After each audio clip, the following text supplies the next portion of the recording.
Christian life as a recovering addict. I want to try to explain what it's like trying to walk this Christian path as a recovering addict. But I also want to explain what addiction in general is like in my own words. Based on my personal addiction struggles and being close friends with dozens of addicts over the years, the conclusion that I've come to is that we as addicts are chasing a temporary escape from our current reality. We're very aware that it is a fictional escape. We know full well that we will be in a worse situation once that drug wears off, but we'll continually chase it. I see it as a kind of self-centered form of delusion that we have. Well, when you accept Jesus Christ as an addict, now all of a sudden you realize that there's a much bigger purpose for your life. You actually get to try to help other people for a change, and it's amazing.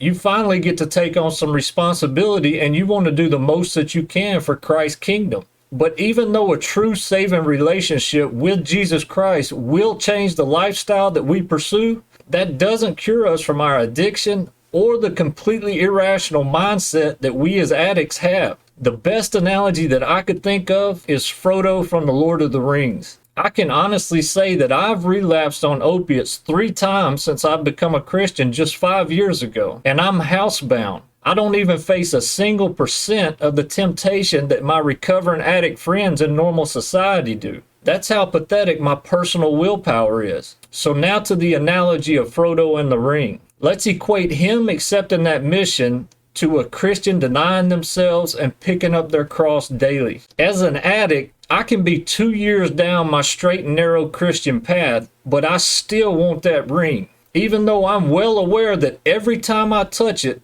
it could wind up in total catastrophe. Whether that be losing everything and every person that I care about, to losing my own life. A rational person cannot relate to Frodo continually putting that ring on, because the stakes are just too high with no possible reward. For addicts, what he's doing is perfectly understandable. We can relate to him. It doesn't mean that he doesn't care about the mission that he's on or the people around him that are trying to help, even though he's willing to seemingly throw it all away for something that seems so trivial from the outside. That's the part of this deadly mindset that a non-addict cannot relate to. You cannot try to rationalize the irrational. So here's a hypothetical situation to put the drawing power of this addiction into context. Now, I'm not claiming to speak for any other addict out there in this scenario because they might think this is extreme. But I do know that a lot of addicts can relate to me on this. So I've been a Christian for 5 years now. Jesus Christ has finally given me the rest in my soul that I never even knew that I was seeking with drugs and crazy experiences. I'm fully aware that He provides the true escape that we as addicts are chasing, and I've experienced it.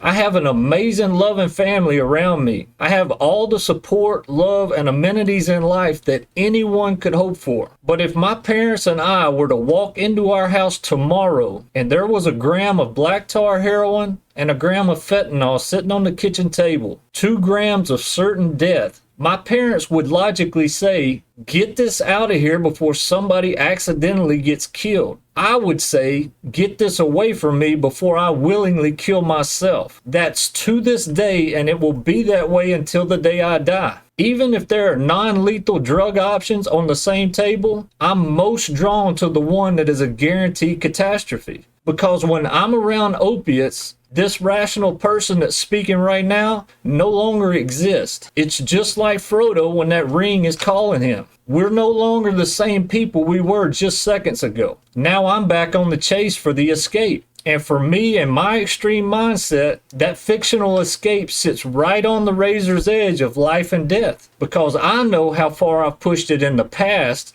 and still haven't found the escape. In my twisted logic, that means that I necessarily have to push it even further next time. So I'm saying all of that to say this. I've sadly had some Christian brothers who have lost their addiction battles over these last 5 years. That's going to happen. It just takes one tiny mistake when you're living on that razor's edge. That doesn't say one single thing about their personal faith or their relationship with Jesus Christ. That also doesn't mean that the person just didn't care about the consequences or that they just wanted to superficially get high again. This is a much deeper issue than you could imagine if you haven't experienced addiction personally. Again, I'm in no way excusing the behavior. I'm just trying to let you see it from this side. But also for those people who have lost a close loved one to addiction, some of you might be trying to blame yourself for not doing something. Stop doing that to yourself. As much as my parents unconditionally love me, and as much as I unconditionally love them, when I'm in that addiction mindset, their drive to save me pales in comparison to my drive to self-destruction. And that's the honest truth of it. If they were to stop option A, I'm going to option B, and so on. My daddy's the kind of person that would know that he did all he could do and he would be at peace. But my mama would try to blame herself for not doing something. I can truly speak for all those addicts who have lost their battles. As heartbroken as you might be for losing them, you blaming yourself for their personal mistake would break their heart much more than yours is broken for losing them. We all think about this stuff when we're deep in our addiction battles. We just don't say them to you because we don't want you to worry about us. So stop doing that to yourself. Of course you're going to be sad and mourn their loss. Just don't try to accept guilt and blame for our mistakes. That would break our hearts knowing you were doing that. As for my brothers and sisters in Christ who have lost their battles, I can't wait to catch back up with them in heaven where all this pain and nonsense no longer exists. In the meantime, I'm going to try to stay on this journey as long as I can. All I can do is hope and pray that this journey ends for me with natural causes. But as a recovering addict, I would be completely naive to say that it definitely will. So that's my best explanation of what being a Christian is like while also a recovering addict. If you think this video and information might help somebody else, please share it out.